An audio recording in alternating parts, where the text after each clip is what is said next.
Hi అండి. Welcome back to minus recipes. ఈరోజు minus రెసిపీస్లో చాలా నూనె పీల్చకుండా చాలా సింపుల్గా అయిపోయే పూరి కర్రీ చూద్దామండి. అస్సలు నూనె పీల్చదండి, చాలా పొంగుతూ వస్తుంది. అయితే దీనికోసం ముందుగా కర్రీ ప్రిపరేషన్ చూసేద్దామండి. దీనికోసం ముందుగా ఒక కళాయి స్టవ్ మీద పెట్టుకోవాలి. ఇప్పుడు దీనిలోకి 2 స్పూన్ల వరకు ఆయిల్ వేసుకోవాలి. ఇలా ఆయిల్ వేసుకున్న తర్వాత కొద్దిగా పోపు దినుసులు వేసుకుని కొంచెం జీలకర్ర కూడా ఇందులో వేసేసుకోవాలి. అలాగే ఎండుమిర్చి వేసుకోవాలండి. ఒక 2 నుంచి 3 ఎండుమిర్చి కూడా వేసేసుకుని ఒకసారి ఫ్రై చేసేయాలి. దీనిలోనే కొద్దిగా కరివేపాకు, ఉల్లిపాయలు, పచ్చిమిర్చి, క్యారెట్ కూడా వేసుకోవాలండి. చాలా బాగుంటుంది. ఇలా క్యారెట్ కూడా వేసుకుంటే చాలా కలర్ఫుల్గా టేస్టీగా ఉంటుందండి. పిల్లలు పూరి ఇష్టంగా తింటారు కాబట్టి దాంతోపాటు క్యారెట్ కూడా తినేస్తారు. ఇప్పుడు కొద్దిగా వేగిన తర్వాత బాగా ఫ్రై అవసరం లేదండి. ఇవైతే ఇలా కొద్దిగా పచ్చి పచ్చిగా ఉంటేనే మనకి బాగుంటుంది. ఆనియన్ మరీ ఫ్రై అయిపోతే బాగుండదండి. ఇప్పుడు ఇందులో కొద్దిగా పసుపు వేసుకుని ఫ్రై చేసుకోవాలి. పసుపు తాలింపులోనే వేసేసుకుంటే మంచి కలర్ వస్తుందండి. అందుకని నేను ఎప్పుడూ కూడా తాలింపులోనే పసుపు అనేది యాడ్ చేసేస్తూ ఉంటాను. ఇప్పుడు దీనిలోకి రెండు గ్లాసుల వరకు వాటర్ పోసుకోవాలి. వాటర్ పోసుకుని చూడు మూత పెట్టి ఇలా మరిగిన తర్వాత దీనిలోకి 2 స్పూన్ల వరకు శనగపిండి వాటర్లో కలుపుకుని వేసుకోవాలండి. ఇది ఒక పొంగు వచ్చిన తర్వాత ఇప్పుడు దీనిలోకి ఉడికించిన బంగాళాదుంపల్ని ఉంటాయి కదండి, అవి స్మాష్ చేసుకుని కొద్దిగా చేత్తో నలుపుకుంటూ ఇందులో వేసేసుకోవాలి. ఇదే టైంలో మీరు సాల్ట్ కూడా యాడ్ చేసేసుకోవచ్చు. చాలా సింపుల్గా అయిపోతుందండి. మసాలా ఏమీ లేకుండా చాలా టేస్టీగా ఎండాకాలంలో తిన్నా ఏమీ కాదండి. మనం ఇందులో మసాలా అది ఏమీ యాడ్ చేయలేదు కాబట్టి ఈ పూరీ కర్రీ పూరీలోకి చాలా బాగుంటుంది. ఇంతేనండి. ఒకసారి మూత పెట్టేసి ఒక 10 నిమిషాలు ఉడికించుకుంటే కర్రీ అనేది రెడీ అయిపోతుంది. ఈలోగా పూరీ కోసం నేను కప్పున్నర వరకు గోధుమ పిండి తీసుకున్నానండి.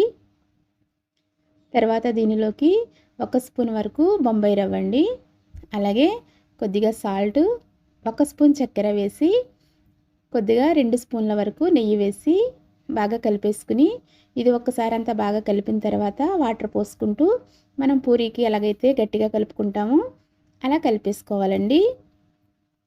వాటర్ ఒకేసారి పోసుకోవద్దు, కొంచెం కొంచెంగా చూసుకుంటూ వేసుకోండి. ఇలా పిండి అంతా కూడా బాగా కలిపేసుకోవాలి. మనం బొంబాయి రవ్వ వేయడం వల్ల పూరీ అనేది చాలా పొంగుతుందండి, చాలా క్రంచీగా కూడా ఉంటుంది. మనం గోధుమ పిండితో చేస్తున్నాం కాబట్టి చాలా హెల్దీ కూడాను. మైదా ఎక్కడా వాడట్లేదండి. ఇప్పుడు ఇది మూత పెట్టి పక్కన పెట్టేసుకుని 10 నిమిషాలు నాననివ్వాలండి. ఈలోగా మనకి కర్రీ అనేది అయిపోయింది. మనం ఈ స్టేజ్లో దించేసుకుంటే సరిపోతుందండి. చల్లారిన తర్వాత శనగపిండి వేసాం కాబట్టి ఇంకొంచెం చిక్కబడుతుంది. ఇలా దించేసుకుంటే మనకి కర్రీ పూరీలోకి చాలా బాగుంటుంది.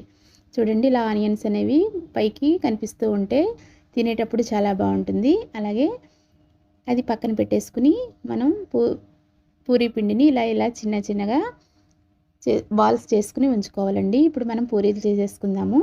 ఇలా ఒక్కొక్కటి కూడా రౌండ్గా చేసేసుకుని ఉంచుకోవాలి.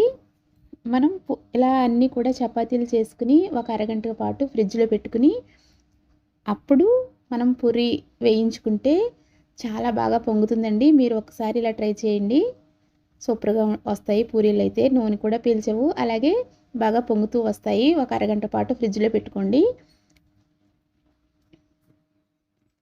ఇలా రౌండ్ షేప్లో చేసేసుకోవాలి. అన్నీ కూడా ఇలా చేసేసుకుని ఒక అరగంట ఫ్రిడ్జ్లో పెట్టుకుని అప్పుడు వేయించుకోండి. ఈ రెసిపీ కనుక మీకు నచ్చినట్టయితే ప్లీజ్ తప్పకుండా లైక్ చేయండి, షేర్ చేయండి. కొత్తగా మన ఛానల్ని చూసేవారు ఎవరైనా ఉంటే ప్లీజ్ సబ్స్క్రైబ్ మైనస్ రెసిపీస్. అలాగే మైనస్ రెసిపీస్ ఛానల్లో ఇంకా మరెన్నో మంచి మంచి రెసిపీస్ ఉన్నాయండి, ఒక్కసారి విజిట్ చేయండి. మీకు నచ్చితే ప్లీజ్ తప్పకుండా వీడియోస్కి లైక్ చేయండి. మీరు లైక్ చేయడం వల్ల మరికొంతమందికి రీచ్ అవుతుందండి.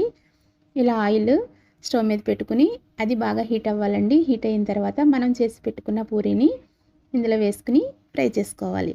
చూడండి, పూరీ అనేది చాలా బాగా పొంగింది కదండి. ఇలాగే ఆయిల్ కూడా పీల్చదండి, అసలు చాలా బాగా వస్తుంది. ఇంతేనండి, చాలా సింపుల్గా Puri with Puri curry, aloo curry ready అండి. ఈ రెసిపీని మీకు నచ్చితే తప్పకుండా లైక్ చేయండి.